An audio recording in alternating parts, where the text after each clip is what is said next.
अदृष्टमात्मनस्तत्वम यो वेद न समुह्यते। नंद बाबा ने ये सब बातें वसुदेव जी को बताई, लेकिन वसुदेव जी को ये सब बात अच्छी नहीं लग रही थी। क्यों अच्छी नहीं लग रही थी? वसुदेव जी तो मन में सोच रहे थे मेरे दो दो बेटे इनके घर में, और ये अपना घर छोड़ करके मथुरा घूम रहे हैं और हमको प्रवचन सुना रहे हैं, कहीं मेरे बालकों का अनिष्ट न हो जाए। जहां पर अत्यधिक स्नेह होता है वहां पर अनिष्ट की आशंका बनी रहती है। स्नेह का यह एक लक्षण कहा गया, अति स्नेही पाप शंकी। जहां पर अत्यधिक स्नेह होता है वहां पाप की आशंका, पाप माने अनिष्ट, अनिष्ट की आशंका मन में पैदा होती रहती है। आप अपने बेटे से बहुत प्रेम करते हो, बेटा कहीं जाता है और समय से लौट करके नहीं आया, विलंब हुआ, तो मन में कितनी प्रकार की बातें आने लगती हैं। कहीं तबीयत तो नहीं खराब होगी, कहीं कोई दुर्घटना तो नहीं हो गई, भले कुछ नहीं हुआ लेकिन अनिष्ट की आशंका मन में पैदा होने लगती है। यह प्रेम के कारण, अति स्नेह के कारण। वसुदेव जी के मन में भी अपने दोनों बालकों के प्रति स्नेह प्रेम, मन में आशंका होने लगी, नंद बाबा यहां घूम रहे हैं अपने परिजनों को, परिकरों को लेकर, मेरे दो दो बालक उनके घर में। मथुरा से कितनी दूरी है? 10 किलोमीटर की दूरी। कहीं कोई उपद्रव खड़ा हो गया, कंस के अनुचरों ने जाकर के कोई उपद्रव किया, तो मेरे बालकों की रक्षा कैसे होगी? यह सब सोचकर वसुदेव जी के मन में भय व्याप्त हुआ। और वसुदेव जी ने नंद बाबा से कहा, बस हो गया, आपकी हमारी भेंट हो गई, आपने राजा कंस का कर दे दिया, अब आपका रुकना ठीक नहीं है, आप जल्दी से गोकुल के लिए जाओ। आए हुए अतिथि को इस तरह कह करके वसुदेव जी ने विदा कर दिया। वसुदेव जी ने कहा, करो वही वार्षिको दत्तो राज्ञे दृष्टा वयंच वह। आपने कंस का वार्षिक कर दे दिया, हमारी आपकी मुलाकात भी हो गई। नेहस्थेयम बहुतिथम संत्युत्पाताश्च गोकुले। अब आपका यहाँ रुकना ठीक नहीं है, आप जल्दी गोकुल चले जाओ, क्योंकि मेरे मन में आशंका हो रही है गोकुल में कोई बड़ा उत्पात होने वाला है। नेहस्थेयम बहुतिथम संत्युत्पाताश्च गोकुले। गोकुल में कोई बड़ा उत्पात होने वाला है, आपका पहुंचना बहुत जरूरी है, आप जल्दी से जाओ। वसुदेव जी ने ये सब कहकर नंद बाबा को विदा कर दिया। नंद बाबा चल पड़े। नंद बाबा भी बड़े अद्भुत महात्मा, धर्मनिष्ठ। नंद बाबा मन में सोचने लगे, वहीं बैठ जाओ, तोरे वहीं विराजमान हो।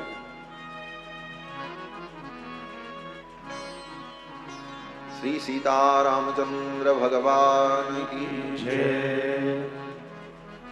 नंद बाबा चले तो नंद बाबा सोचने लगे रास्ते में कि वसुदेव जी ने कहा है कोई अनिष्ट होगा। वसुदेव की वाणी कभी झूठी नहीं होती, वसुदेव जी सत्यवादी, और उन्होंने कहा है, इसका मतलब निश्चित कोई उत्पात होगा। अब तो नंद बाबा का मन भी व्यथित हुआ। रास्ते में नंद बाबा जा रहे हैं और यही सोच रहे हैं, नंदः पथि वचः सौरेर न वृषेति विचिन्तयन्। सूरसेन के पुत्र सौरी अर्थात वसुदेव जी, इनकी वाणी कभी मृषा नहीं होती, क्या उत्पात होगा, यह सोचकर नंद बाबा को बड़ा भय व्याप्त हुआ। लेकिन क्या करते, मन को शांत करने के लिए नंद बाबा ने भगवान हरि का स्मरण किया। हरिम जगाम शरणम उत्पातागम शंकितः। उत्पात की आशंका से व्यथित होकर नंद बाबा ने हरिम जगाम शरणम, भगवान हरि की शरण ग्रहण कर। किस प्रकार से? बोले मानसिक रूप से भगवान हरि का चिंतन करने लगे और मंत्र का जप करते हुए जाए। कौन सा मंत्र? बोले 5 अक्षर का मंत्र, हरि ही शरणम। बस ये बड़ा अद्भुत मंत्र है। मन में कोई भय हो, कोई आशंका हो, अनागत भय व्याप्त हो, जो भय अभी आया नहीं है लेकिन हम भयभीत हो रहे हैं सोच करके, ऐसी परिस्थिति में अपने मन को शांत करने के लिए भगवान श्री हरि का स्मरण करना चाहिए। नंद बाबा भी यही स्मरण करते हुए चल पड़े, हरि शरणम हरि शरणम हरि शरणम हरि शरणम। इसका अर्थ क्या है? बोले हरि माने भगवान, शरणम माने रक्षक, शरणम गृह रक्षित्रो, शरण माने रक्षक, तो भगवान ही रक्षक हैं। इस तरह से भगवान को रक्षकत्वेन स्वीकार करना, अपने मन को समझाना, यही मन को शांत करने का उपाय। नंद बाबा चल पड़े। जब तक नंद बाबा गोकुल पहुंचते उसके पहले पूतना पहुंच गई। कंसेन प्रहिता घोरा पूतना बालघातिनी, बालकों की हत्या करने वाली पूतना गोकुल में पहुंच गई। सुंदर वेश धारण कर लिया। श्री वेदांत देशिक स्वामी जी महाराज अपने ग्रंथ यादवाभ्युदय में इस प्रसंग का जब वर्णन करते हैं तो कहते हैं पूतना ने यशोदा रानी का वेश धारण कर लिया। यशोदा जी का ही वेश बना करके वो पहुंच गई। कदाचिदंतरहित पूतनात्मा कंस प्रयुक्ता किल कापि माया, कंस के द्वारा प्रयुक्त जो माया थी पूतना, निद्रा पराधीन जने निशीथे, लोग सो रहे थे रात्रि में, पूतना पहुंची। ब्रजम यशोदा कृतिरा विवेश, यशोदा की आकृति को धारण करके, यशोदा का रूप बना करके पूतना पहुंच। और अन्यत्र ग्रंथों में वर्णन है कि यशोदा ने सुंदर स्त्री का रूप धारण किया। जब पूतना पहुंची तो पूतना ने सोचा कहां से मैं अपने काम की शुरुआत करूं। भगवान भी जान गए कंस ने पूतना को भेजा है और ये बालकों की हत्या करने आई, और ये ब्रज के जितने बालक हैं नवजात, ये सब बड़े होकर मेरे सखा बनेंगे, इन्हीं के साथ हमको लीला करनी है, ये हमारे लीला के परिकर हैं।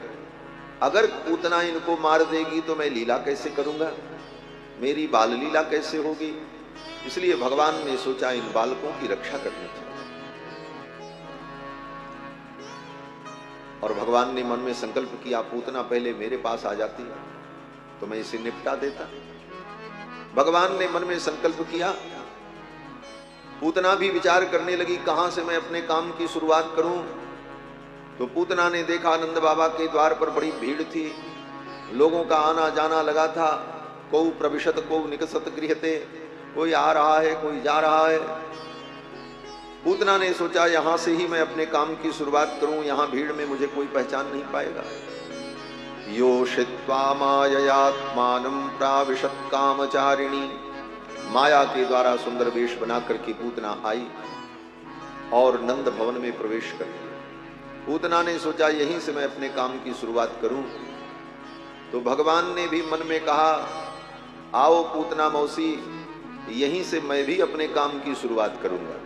भगवान का काम क्या है? बोले परित्राणाय साधूनाम विनाशाय च दुष्कृताम, इन दुष्टों का संहार करने के लिए ही तो भगवान का अवतार हुआ। भगवान ने कहा ओ पूतना, यहीं से मैं भी अपने काम की शुरुआत करूं। पूतना आई, ऐसी सजी संवरी थी महाराज।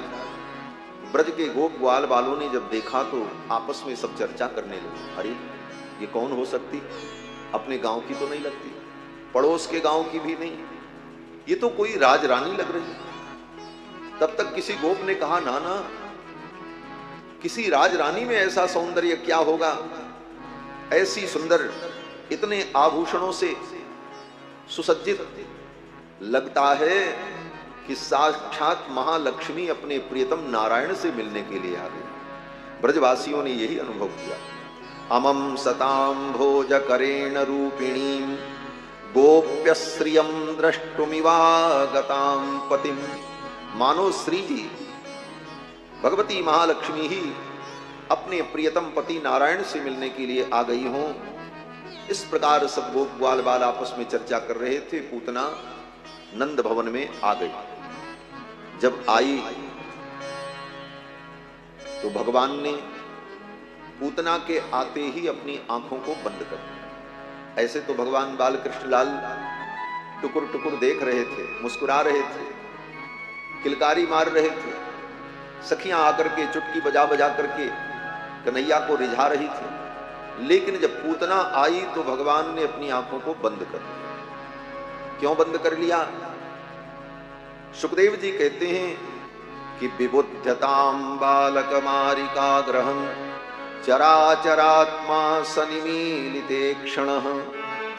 चराचरात्मा, चर अचर, जड़ चेतन सबकी जो आत्मा है, किम वा समस्त आत्माओं की भी जो आत्मा है, ये समस्त आत्माएं जिनका शरीर है, वेदों ने कहा कि ये जितनी आत्मा है ना, हम आप सब, ये क्या है? बोले उस परमात्मा का शरीर है। और इस आत्मा रूपी शरीर की भी आत्मा भगवान है, इसीलिए वो परमात्मा। वेदों में एक प्रकरण है जिसका नाम है अंतर्यामी ब्राह्मण, बृहदारण्यक उपनिषद में। तो अंतर्यामी ब्राह्मण में परमात्मा के अंतर्यामी स्वरूप का वर्णन किया गया। अंतर्यामी माने क्या? लोग सोचते हैं अंतर्यामी का मतलब जो सब कुछ जान जाए वो अंतर्यामी। सामान्य व्यक्ति यही अर्थ समझते हैं। लोग कहते हैं अरे भाई वो तो अंतर्यामी है, सब जान जाते हैं। अंतर्यामी का मतलब ये नहीं होता कि वो सब कुछ जान जाए। अंतर्यामी शब्द का अर्थ है जो सबके अंदर में बैठकर यमयति, शासन करता है, उसको कहते हैं अंतर्यामी। यो अंतरतो आत्मानं यमयति यम आत्मान वेद यस्य आत्मा शरीरम। श्रुति कहती है, वेद भगवान कहते हैं, यो अंतरतो आत्मानं यमयति, जो आत्मा के अंदर बैठ करके आत्मा का भी नियमन करता है, शासन करता है। यस्य आत्मा शरीरम, यह आत्मा जिस परमात्मा का शरीर है, सच अंतर्याम्यमृतः, वो अंतर्यामी अमृत परमात्मा। तो भगवान जड़ चेतन सबकी आत्मा, चराचरात्मा, इसलिए कहा चराचरात्मा। तो चराचरात्मा सनिमीलिते क्षण, चराचरात्मा भगवान श्री कृष्ण ने अपने नेत्रों को बंद कर लिया, पूतना को देखा ही नहीं। क्यों नहीं देखा? अब भक्तों के अलग अलग भाव हैं। भगवान ने सोचा क्या देखें इस पूतना को, बालकों की हत्या करने वाली ऐसी पापिनी का मुख देखना भी पाप है। लोग कहते हैं ना, पापी व्यक्ति का मुख नहीं देखना चाहिए। तो भगवान ने सोचा जो बच्चों की हत्या करे, ऐसी पापिनी का मुख देखना भी पाप है, इसलिए भगवान ने अपनी आंखों को बंद कर दिया। चराचरात्मा सनिमीलिते क्षणः, इसलिए भी भगवान ने अपने नेत्रों को बंद कर लिया कि ये लीला में गड़बड़ी कहां हो गई। मैं तो वैकुंठ छोड़कर मथुरा मंडल में आया, यहां माखन मिश्री खाऊंगा, आनंद करूंगा, लीला करूंगा, और माखन मिश्री तो मिला नहीं, ये पूतना जहर पिलाने के लिए आ गई। ये गड़बड़ी कहां हो गई? भगवान अपना वैकुंठ छोड़ करके आए।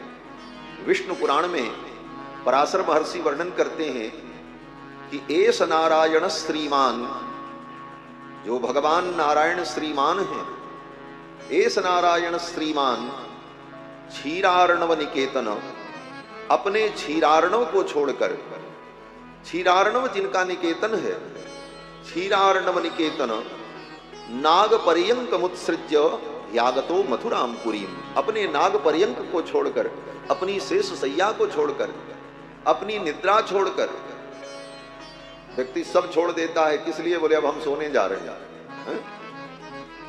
व्यक्ति सोने के सामने सब कुछ छोड़ देता है, बोले सोना जरूरी है। लेकिन भगवान ने इन भक्तों का उद्धार करने के लिए अपनी निद्रा को भी त्याग दिया। नाग पर्यंक मुत्सृज्य ह्यागतो मथुराम पुरीम, इसमें भी भगवान की करुणा नहीं थी। हमारे पूज्य स्वामी जी महाराज इसका एक विशेष अर्थ इस पंक्ति का करते थे, पूर्वाचार्यों ने भी किया है। नाग पर्यंक मुत्सृज्य यागतो मथुराम पुरी, अपने नाग पर्यंक को छोड़कर भगवान मथुरापुरी में आए, ये तो सामान्य अर्थ है, सीधा सीधा अर्थ। विशेष अर्थ ये है कि नाग पर्यंकम, जो भगवान का नाग पर्यंक है वो क्या है? श्री शेष जी महाराज। तो नाग पर्यंक उत्सृज्य, उत्सृज्य माने छोड़कर नहीं, उत्कृष्ट रूपेण सृज्य, अपने नाग पर्यंक को अपना बड़ा भाई बना करके पहले भेज दिया और तब भगवान आए। नाग पर्यंकम उत्सृज्य, उत्कृष्ट रूपेण, ज्येष्ठ भाता रूपेण सृज्य, जिनको रामावतार में छोटा भाई बनाया था, इस बार बड़ा भैया बना करके भेजा। आप पहले चलो, आप बड़े भैया बनो। तो शेष जी महाराज पहले ही आ गए, जो भगवान के पर्यंक हैं, बिस्तर हैं। नाग पर्यंक मुत्सृज्य यागतो मथुरापुरी। बड़ा भैया क्यों बना लिया इनको? तो संत जन कहते हैं कि त्रेता में जब राम जी को वनवास हुआ तो राम जी का दुख देखकर लक्ष्मण जी को बड़ी पीड़ा हुई, बड़ी वेदना हुई। भक्तों ने तो कहा भी कि धिक्कार है आपको, आपकी करुणा को धिक्कार है, आपकी स्वतंत्रता को भी धिक्कार है। भगवान की करुणा की बड़ी प्रशंसा की जाती है, भक्त लोग भूरी भूरी प्रशंसा करते हैं, भगवान की करुणा कितनी महान। भगवान निरंकुश स्वतंत्र हैं, उस निरंकुश स्वतंत्रता का गुणगान करते हैं बड़े बड़े वेदांती। लेकिन वैष्णव हृदय जो है वो क्या कहता है? भक्त कहता है महाराज ये आपकी स्वतंत्रता और आपकी करुणा, इन दोनों को धिक्कार है। क्यों धिक्कार है? बोले अपनी इस करुणा के कारण और अपनी स्वतंत्रता के कारण ही आप दुख प्राप्त कर रहे हैं, नंगे पांव चल रहे हैं। जातो धिक करुणाम धिगस्तु यवयोः स्वातंत्र मत्यंकुशम। आपका जो निरंकुश स्वातंत्र है, उस स्वातंत्र के कारण आप ये दुख पा रहे हैं, नंगे पांव वन में भटक रहे हैं। ये आपकी ही मर्जी है, आपको कौन दुख दे सकता है? आप अपनी स्वतंत्रता से ही इस लीला को कर रहे हैं। निज इच्छा निर्मित तनु माया गुरु गोपाल। तो भक्तों ने कहा कि उस करुणा को, उस स्वतंत्रता को धिक्कार है। लक्ष्मण जी को भी अच्छा नहीं लगा कि ये परमात्मा है, ये परम स्वतंत्र हैं, अपनी स्वतंत्रता के कारण ही ये जो चाहते हैं करते हैं, इनको कोई रोक नहीं पाता। और भक्तों ने कहा भी परम स्वतंत्र न सिर पर कोई, भाव ही तुम ही करो तुम सोई, भाव ही मन ही करो तुम सोई। तो ऐसी करुणा और स्वतंत्रता को धिक्कार है। लक्ष्मण जी ने मन में सोचा मैं इनको रोक भी नहीं सकता। अगर मैं इनका बड़ा भाई होता, ये मेरे छोटे भाई होते, तो मैं इनको डांटता। बड़े भाई की आज्ञा का पालन करना चाहिए, चुपचाप अयोध्या में रहो, कहीं नहीं जाना। मैं इनको अयोध्या में रोक देता, इनको दुख न होता। लेकिन मैं तो छोटा भाई हूं, छोटे भाई को तो आज्ञा का पालन करना पड़ता है और मुझसे ये दुख देखा नहीं जाता। तो भगवान ने मन ही मन में कहा कोई बात नहीं, इस बार तो छोटा भाई बनाया, लेकिन अगली बार बड़ा भैया बना लेंगे। आप जो कहोगे वो मैं करूंगा। इसीलिए बलदाऊ भैया समय समय पर कन्हैया को सावधान करते रहे। थोड़ी भी मस्करी करते कन्हैया कृष्ण, थोड़ी भी कुछ गड़बड़ी करते तो बलराम जी तुरंत डांटते थे, कन्हैया ऐसा नहीं करना। हाँ दाऊ, हाँ भैया, तुरंत भैया की आज्ञा का पालन करते। तो भगवान ने इस बार श्री बलराम जी को अपना बड़ा भैया बनाया, शेष जी को। नाग पर्यंक मुत्सृज्य यागतो मथुराम पुरीम। अपनी क्षीर सैया को छोड़कर भगवान वृंदावन में आ गए, गोकुल में।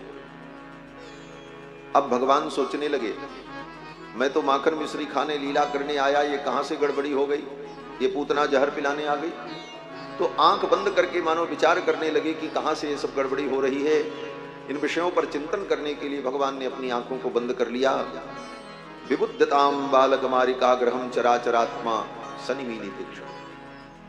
और भी अनेक कारण भक्तों ने बताए कि भगवान ने सोचा अरे इस लीला में पूतना का स्तनपान मुझे करना ही पड़ेगा, और ये राक्षसी पापिनी, इसे तो छूने का मन नहीं करता, लेकिन इसके स्तन का पान करना पड़ेगा।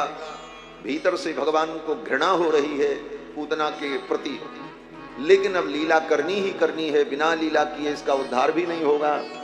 तो जैसे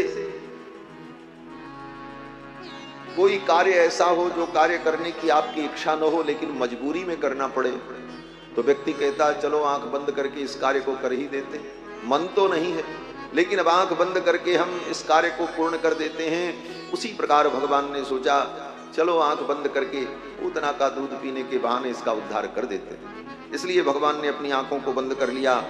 विबुद्धताम बालकुमारिकाग्रहम चराचरात्मा सनिमीलितेक्षण। इसलिए भी भगवान ने अपने नेत्रों को बंद कर लिया कि भगवान के नेत्र में करुणा और कृपा का निवास है। भगवान ने सोचा अगर मैं इसे देखूंगा तो कहीं हमको दया आ गई इसके ऊपर तो फिर इसका उद्धार कैसे होगा। इसलिए भगवान ने अपने नेत्रों को बंद कर लिया। विबुद्धताम बालकुमारिकाग्रहम चराचरात्मा सनिमीलितेक्षण। पूतना आई और चट्ट से भगवान को गोद में उठा लिया। यशोदा रानी रोक नहीं पाई। क्यों नहीं रोक पाई? सुखदेव जी कहते हैं बरस त्रियम तत्प्रभयाच धर्षिते। वो इतनी सजी संवरी थी पूतना और इतने आभूषण पहनी थी राजरानी जैसे। यशोदा रानी ने सोचा लगता है कोई महारानी है, कोई बहुत बड़े घर की है। पहचान तो थी नहीं, कोई पहले से परिचय भी नहीं था, लेकिन उसके स्वरूप को देख करके यशोदा रानी और रोहिणी दोनों माताओं के मन में हुआ कि कोई बहुत बड़े घर की है। और अगर इसको हम टोक देंगे, रोक देंगे कि मेरे लाला को तू क्यों उठा रही है, तो कहीं बुरा न मान जाए, कहीं नाराज न हो जाए, द्वार पर आए हुए का अनादर न हो जाए। इसलिए यशोदा रानी संकोच के कारण कुछ बोल नहीं पाई और तब तक पूतना ने लाल जी को चट्ट से उठा लिया। सुखदेव जी कहते हैं बरस त्रियम तत्प्रभयाच धर्षिते निरीक्षमाणे जननी यतिष्ठताम। जननी यशोदा और रोहिणी दोनों चुपचाप देख रही थी। पूतना आई और भगवान बालकृष्ण लाल को गोद में ले लिया और लेकर के वहीं आंगन में बैठ गई और चट्ट से उसने अपना कंचुक खोला, अपनी कंचुकी खोली और अपने पीन पयोधर को, विषसिक्त पयोधर को लाल जी के मुख में दे दिया। तस्मिन् स्तनम दुर्जर वीर्यमुल्बणम घोरांकमादाय शिशोर्ददावथ। गोद में लेकर पूतना ने अपने विषसिक्त पयोधर को लाल जी के मुख में जब दे दिया तो भगवान ने भी क्या किया। सुखदेव जी कहते हैं कन्हैया कृष्ण ने अपने नन्हे नन्हे हाथों से पूतना के पयोधर को कस करके पकड़ लिया। गाढ़म कराभ्याम भगवान प्रपीड्य तत्। गाढ़म कराभ्याम खूब कस करके भगवान ने पूतना के पयोधर को पकड़ लिया। गाढ़म कराभ्याम भगवान प्रपीड्य तत् प्राणैः समम रोष समन्वितो पिबत। और रोष से समन्वित होकर भगवान पूतना के दूध के साथ साथ उसके प्राण को भी पीने लगे। जब प्राण को भी भगवान पीने लगे तो पूतना कसमसाने लगी। क्यों? बोले प्राण निकलता है तो बड़ा दुख होता है, और केवल प्राण निकलने में नहीं, पैदा होने में भी बड़ा दुख होता है। जब बालक मां के गर्भ से बाहर निकलता है वो क्षण कितना दुखदाई होता है उस छोटे से नवजात जीव के लिए, शिशु के लिए। कहीं भी थोड़ी गड़बड़ी हो जाए तो उसी समय उसके प्राण चले जाएंगे और कितनी पीड़ा होती है।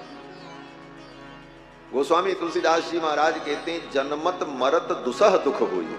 जन्म के समय और मरने के समय भयानक दुख होता है। जन्म के समय जो दुख होता है उसको जीव भूल जाता है, याद नहीं रहता, और मरने के समय जो दुख होगा वो मरने वाला ही जाने, या कोई आकर के बताए तो पता चले। इसीलिए गोस्वामी जी ने कहा जन्मत मरत दुसह दुख होई। मरते समय बड़ी पीड़ा होती। पूतना के प्राण को भगवान जब खींचने लगे, पहले तो पूतना थोड़ी देर सहन करने का प्रयत्न करती रही, लेकिन जब सहन नहीं हुआ तब पूतना चिल्लाने लगी, अपने स्तन से कन्हैया को अलग करने लगी। छोड़ दे, छोड़ दे, अरे पूत ना, अरे पूत बस अब छोड़ दे, अरे पूत ना, ए बेटा छोड़ दे, लेकिन भगवान छोड़ते नहीं। वो चिल्ला रही है, सा मुंच मुंचालमिति प्रभाषिणी। वो कहती मुंच मुंच, छोड़ छोड़। जब पूतना ने कहा मुंच मुंच, भगवान ने कहा अच्छा तू मोक्ष चाहती है। मुंच का यह भी अर्थ होता है, मुंच माने मुक्त करो, मुक्त करो। भगवान ने कहा ठीक है ठीक है, हम तो मुक्तिनाथ हैं ही, और हम मुक्ति ही देते हैं और कुछ नहीं देते। मुक्ति देने के लिए तो संसार में बहुत से देवी देवता हैं, भोग चाहिए, विद्या चाहिए, अर्थ चाहिए, संसार चाहिए। 33 कोटि देवता बैठे हैं, तत्त पदों पर उनकी उपासना करके सब फल मिलता है। भगवान कहते हैं हम तो मुक्ति के अधिष्ठाता हैं, मोक्ष मिच्छेद जनार्दनाथ, और तू मुझसे मोक्ष की इच्छा कर रही है, तो आज मैं तुझे मोक्ष ही देने जा रहा हूं। सा मुंच मुंचालमिति प्रभा